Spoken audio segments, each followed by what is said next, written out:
For people who were neglected as children, there's this very damaging tendency to fall in love, but with the wrong people. People who are married, people who are so far away, the whole relationship is online, people who are not into you. And if you're very, very early in the healing process, it will seem like unavailable people just seem to find you, that these sad and unfulfilling emotional attachments that have filled your life just happen to you. But the truth is both wonderful and hard to hear. You attach to those people because that's what you're attracted to. Our attachments were shaped when we were tiny children. We can't help it. But just because you're attracted to a person who is trouble for you doesn't mean you have to attach to them. My letter today is from a woman I'll call Avery, and she writes, "Dear Anna, I consider myself fairly accomplished and functional in all areas of life apart from the desert of my love life." I've got my fairy pencil here, and I'm going to circle things that I want to come back to on a second reading, but let's go through and see what's going on for Avery. She says, "I'm 40 and I have had only one complete relationship, and even that one did not last even a year. I did have several deep platonic connections with people who were unavailable, and I have been trying to figure out why this was happening. When I first fell for a married man, a coworker, 10 years ago, I did not see the pattern. I did see a connection like I had never had before. We never crossed the line. For most of the time, I actually managed to not think about him actively because we didn't talk too often anyway. Holding hands happened once while he was driving me home from a business gathering. After that, I went a bit crazy in my head, but nothing else happened. We had some connection in the years that followed, but it eventually stopped. Cheating was never an option for me, and I believe for him, neither. He was always happy to see me, but avoided being alone with me." Okay. "But there were 2 to 3 years from our meeting until we broke all contact, during which I did not date anyone. When I accidentally met a man from America online," and she says she's from Eastern Europe, "I did not see the pattern either. On the contrary, my urge to, after a couple of months of chatting, visit him and find out in real life what this was all about made me feel certain that there was no internal sabotage present and that I was pursuing something real. But when I met him live, I realized that he was not emotionally available. He was traumatized, scared of expectations. Uh-oh, ding, ding. Responsibility, commitment, oh yeah. And he was actually masking his fears in New Age crap about releasing all attachments. Oh yeah, I know the type. In hindsight, I think I could have recognized his need to gather supportive women around himself who would pine over him and make him feel good about himself. Being there, we had a wonderful time while struggling between friendship and maybe something more.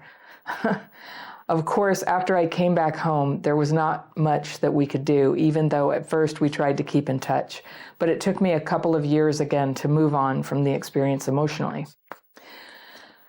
So there it is again, like a multi-year gap between these unfulfilling relationships. When I met another married coworker, a great platonic relationship again, only then it hit me that it was a pattern after all. This time, the relationship really grew into a friendship, though we had moments of what I found online is called a work spouse dynamic. Even though we talked pretty openly about our relationship, which might have gone a different way were the circumstances different, and an affair was never an option. It took me 2 to 3 years again to gather myself and stop having the false sense of having a partner while only compensating through the connection with him. In the end, I did manage to grow indifferent to him in this sense and to remain coworkers and friends without compensation. To sum up, in the past 10 years, I had no sustainable love situation, she says. Meanwhile, I turned 40, and all along I've been doing therapy, but never managed to find a clear cause of this pattern. I don't know what you talked about. I seem to be just fine. I actually rarely meet available and likable men close to my age, so I even considered the mentality of my region to be not compatible with me, but maybe I'm overthinking. To my background, I have grown up with a strong, dedicated mom and an irrational dad, prone to sudden outbursts of rage. Rage plays a role in a lot of these stories where people can't connect. I remember him being predominantly verbally abusive, even though I know that he used to attack my mom physically as well. Oh, honey. I have very few memories of that. My mom managed to create a family inside our family to take us kids in and somehow give us stability in spite of our dad. Oh, interesting. Like the secret family within a family, sort of like the secret relationship within the workplace. I could see how those compartments were set up for you. I don't like to analyze too much about the past, therefore the present, because really what matters is what you do now, but I can see that. Sure, when Dad was around, we had to walk on eggshells, never knowing what would trigger him next, but we did it all together. We had each other. We were a team. And Mom's team is one of reason, so we grew up as a really rational and intellectual. Dad's irrationality was the polar opposite, so emotions got somehow banned in our psyches to some extent. So I think what you're saying is it got easy to talk yourself into tolerating a relationship that was unfulfilling. As a naturally highly emotional person, I grew up truly confused about myself, and in the end had to learn to connect my rationality and emotions. I did not date at all until I was 27. Wow. And I'm sure that this has something to do with the dynamic in my family. My siblings did not have any relationships while growing up either. Okay, so maybe you were masking through that. My wish is to find a real relationship, a loving partner, to become a mother. Okay, not to waste any second more on fantasies. I know I do need this deep connection. I do need friendship as a base before developing any feelings towards a person. I'm going to talk about that. I don't think that's true. I'm not a person who can fall in love on the first or second or even third sight. I have to get to know the person first, to get to trust him like I could not trust my dad. Oh, okay. So you do know that about yourself.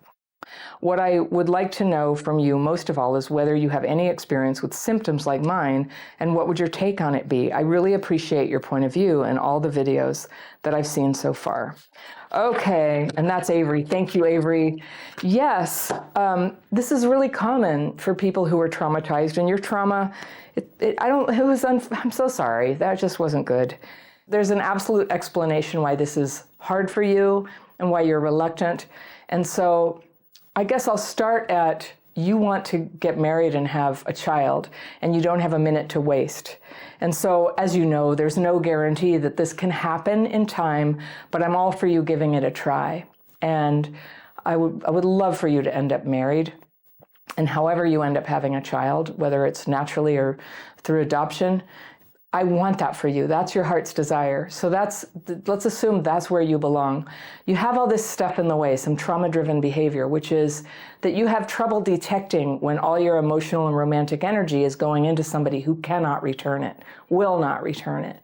And you've done this again, and it takes so much out of you that you end up with these like 3-year pauses, 2 to 3 year pauses, before you get feelings for somebody again. So the practical way that many people handle this, I have a relative who did this, is you get very clear about what you want. I did that. I had one terrible relationship after another, and when everything changed for me, the first step that launched the change for me was that I got very, very clear about what I wanted. It has to be somebody who is not married, not in a relationship, is looking for marriage, does want to have children. And you get to put that out about yourself quite early. It's one thing when people are like 17 and dating where it's just a date, but at your stage of life, this is something to put out there. And there are good people who are looking for the same thing. I think, when we're a little older than the age when people normally get together to form a family, that some of the good people are taken, it's true, but some of the good people have just returned to being available. And some of them, like you, haven't had a secure long-term relationship yet because maybe something was in the way, but like you, they're working on themselves. So many good things are possible, but it's time to eliminate all things that are not that. You have to be clear what the criteria are of what you're looking for, and not date or get involved or have a so-called platonic friendship. When you say platonic, it wasn't really because you had feelings for them. Platonic means there really are no feelings on either side. So none of that. None of that. You can't have where one person has feelings for the other, because that occupies your emotional energy. And you've observed in yourself that your romantic feelings are slow to evolve, and they end up like going away for a long time after you have loss and hurt. So we want to minimize loss and hurt by you not getting deeply involved with people until you get to know them. And I'll tell you how to do that. You do not sleep with them. That's the great secret of how you can delay attachment while you date and get to know somebody.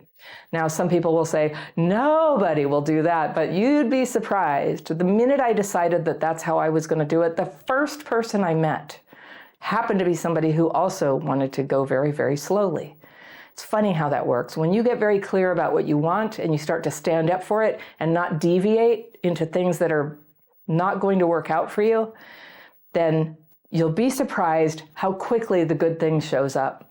And then you're going to have to put yourself out there wherever you live. I know you have online dating, and I know it's weird, but there are ways. And it's worth sometimes getting a dating coach or taking a course on, how do you do this? How can you get up to speed quickly on how to meet somebody online? Because that's a way to do it, especially to find people who are truly available. And so then there's always the possibility that somebody is not being straightforward. When you're online dating, you don't want to go texting on and on, or Zoom calls or whatever for too long. You need to meet them in person. It's the only way to know if you have attraction. So for you said you don't really get that right away. You don't feel those feelings. Now, falling in love, sure, falling in love should take a while. But attraction, do you get that early on? Because you kind of have to have that. You do have to have that. You have to have attraction. And then you search for compatibility of goals. And then you search for just like, do you enjoy yourself with the person? Does your time with them sort of call you forward into a slightly better version of yourself in a comfortable way, not pretending you're somebody you're not, but you just find yourself feeling kind of inspired to take a next step in your life that's better for you, just because being around this person sort of turns you into that. It turns you into the better version of yourself. Do you both feel that you can and are willing to be together? It takes time to discern that, but it's very hard to do that if somebody's long distance. I wouldn't rule it out exactly, but if you're going to do long distance dating, you have to get together quite soon. Do not stay in the same dwelling when you meet up. Don't do that. Once sex occurs, there's this bond that happens, and it starts taking you down the wrong track when all you're trying to do is get to know them if you're compatible. The longer you can delay that while you get to know them, the better. If the attraction is there, it's there. And if somebody's not willing to get to know you for a period of time before they get sex out of the deal, I don't know, they're just not that sincere a person. They're not perhaps suitable to be the father of your children. So a whole different mindset needs to come in. And of course, you're going to be taking care of yourself, bringing out the best in yourself, in your appearance, in your communication, bad habits that you might have. It's time to get rid of them, like, I don't know, gossiping, complaining, smoking cigarettes. That was mine. I used to smoke cigarettes, and the biggest thing that caused me to quit was I thought no one good is going to date me. And I quit, and I dated a whole bunch of messed up people after that. It didn't solve everything. But I'm just saying, it's time to get your life together, to clear away the obstacles. Do you have a lot of anger or just like ideological intensity that sort of tends to drive people off? It's time to become somebody who is on the red carpet towards marriage. Very different. You treat yourself very differently and very well. And I would really do the research. There's good people on YouTube who teach about this, and do the work. And there's also a lot of like schools of thought where there's a lot of people who are very postmodern, and they're just like, oh yeah, sex with tons of people until something takes. If that worked for some of us, it would have worked by now. We're going to do something a little more systematically now. So if you're wondering about how to do this, you might want to take my dating course. It's really cut out for just this situation. When you want to get serious about dating, you want to get your trauma-driven thinking out of the way, you want to get rid of the magical thinking and the attachment to unavailable people, and you want to date in a structured way. My course is the one, so I'll leave you with that. If anybody wants to check it out, it's right here, and you can access it and get the information and get started today if you like. And I'll see you very soon.